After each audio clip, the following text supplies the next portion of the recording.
Bem-vindo ao canal Deus no Controle. Que essa mensagem possa ser um momento de fé em sua vida.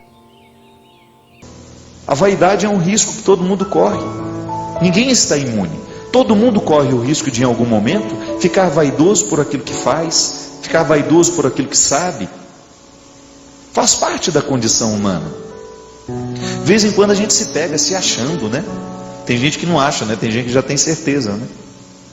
Esse é um perigo. Quando a gente faz da nossa experiência de fé um lugar de vaidades, então eu corro o risco de perder-me do referencial. Que a minha experiência em Deus, ela está justamente a serviço do meu crescimento humano. À medida em que eu mergulho no mistério de Deus, eu preciso então aprimorar o meu jeito de ser e ficar atento a isso. Então, ao invés de ficar desanimado com o seu processo de fé, você tem mais é que ficar responsável agora, porque você sabe que existe fragilidade, que as pessoas muitas vezes vão ocupar os espaços religiosos sem nenhum compromisso com Deus. Muita gente que está dentro da igreja não tem compromisso com Deus, tem compromisso com a própria vaidade, tem compromisso com a própria arrogância, tem compromisso com a própria necessidade de aparecer. Mas isso não pode ser para você um obstáculo para a sua verdade de fé. Não é verdade? A gente vai esbarrar o tempo todo nisso. E a gente tem que reconhecer que todos nós estamos expostos ao risco da vaidade religiosa, que aliás é perigosíssima. Porque a pior coisa que tem, minha gente, é quando você descobre que alguém está revestindo de santidade o crime que comete. Tem gente que humilha e banca o santinho, né? Fica com aquele aspecto de santinho, mas está humilhando o outro. Está gostando do vídeo? Clica no like para sabermos que você quer ver mais vídeos como esse. Uma crueldade, tem gente que é cruel, usa da própria estrutura religiosa que tem para ser cruel com os outros. Isso é terrível.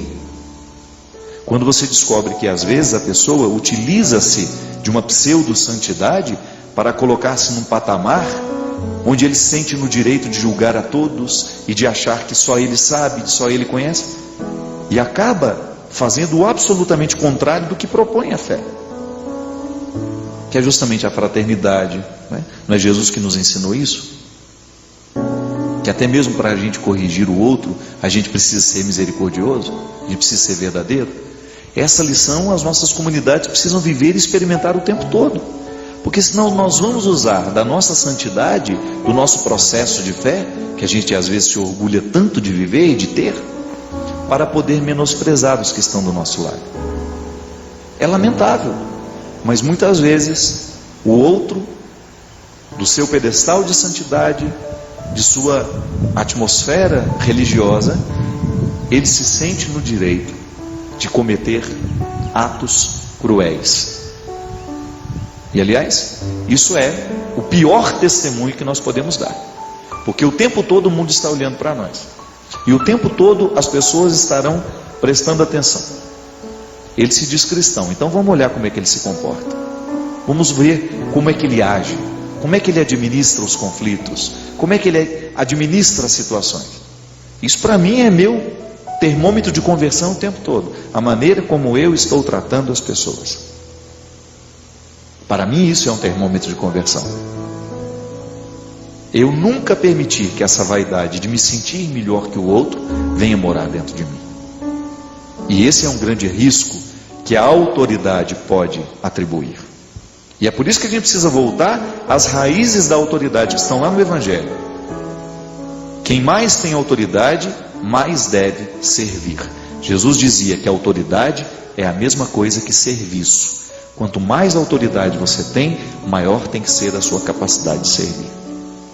Você já imaginou se a gente interpretasse isso em todas as instâncias da vida?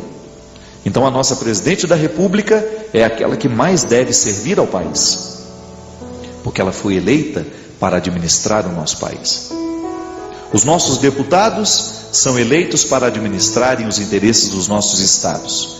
Junto ao governo, os federais são responsáveis por administrar, numa instância federal, os interesses do nosso lugar.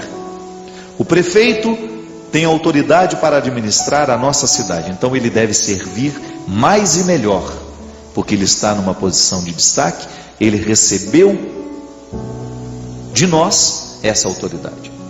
O padre, ele está diante de uma comunidade, então ele é o que mais deve servir.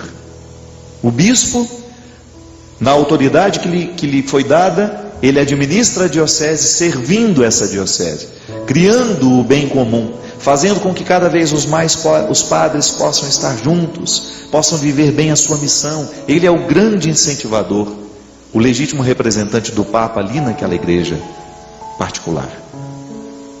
Aí o Papa, ele é o grande servidor de Cristo dentro da Igreja Católica. E nós, todos nós, somos convidados a reconhecer qual é a autoridade que hoje eu tenho. Que de vez em quando nós somos revestidos de autoridade, ainda que temporária. Por exemplo, eu estou aqui, estou com esse microfone na mão, falando a muitas pessoas. Olha que autoridade. Não posso exercer aqui esta oportunidade de estar com você, a serviço das minhas vaidades, a serviço dos meus interesses? Não. A minha consciência me coloca diante de Jesus como sendo aqui agora um legítimo representante dele para servir, através do meu trabalho, através daquilo que a vida me deu, através daquilo que eu estudei, daquilo que eu rezei, daquilo que eu experimentei. Não é assim? De vez em quando a vida me dá autoridade com alguém, entra lá dentro do meu confessionário, ou para se aconselhar comigo, me conta a vida dela, e de repente eu tenho a autoridade da palavra. Às vezes a pessoa espera de mim uma palavra. Eu me recordo que anteontem, né, um rapaz, acho que o nome dele é Ricardo, ele estava mas ele estava me falando justamente da dificuldade que ele tinha de administrar as dores interiores e de não permitir que elas tomassem conta dele. A cabeça estava o tempo todo movida por ideias ruins, por sentimentos negativos, pessimistas. No momento em que ele me faz uma pergunta, ele está me concedendo a autoridade.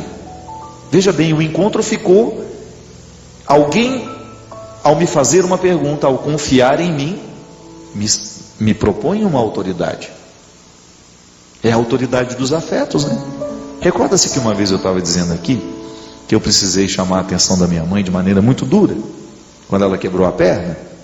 Pois é, minha mãe estava aborrecida, estava enjoada, querendo tomar um Tilenol a cada 2 minutos, e alguém precisava domar aquela velha.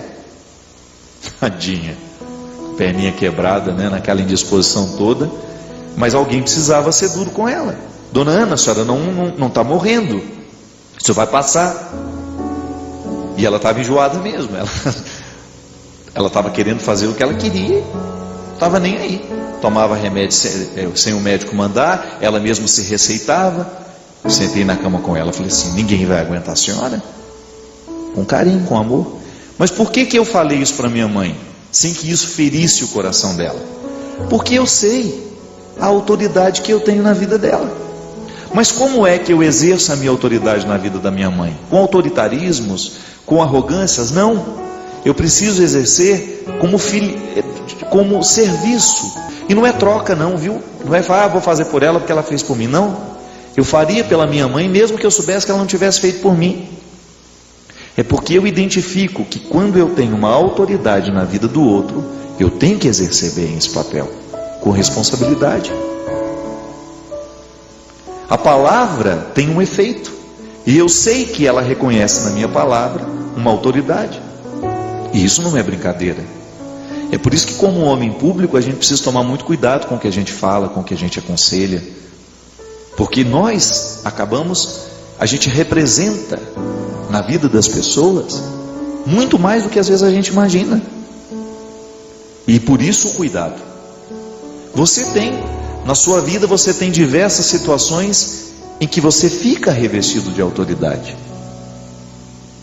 E aí, como é que você escolhe exercer a sua autoridade?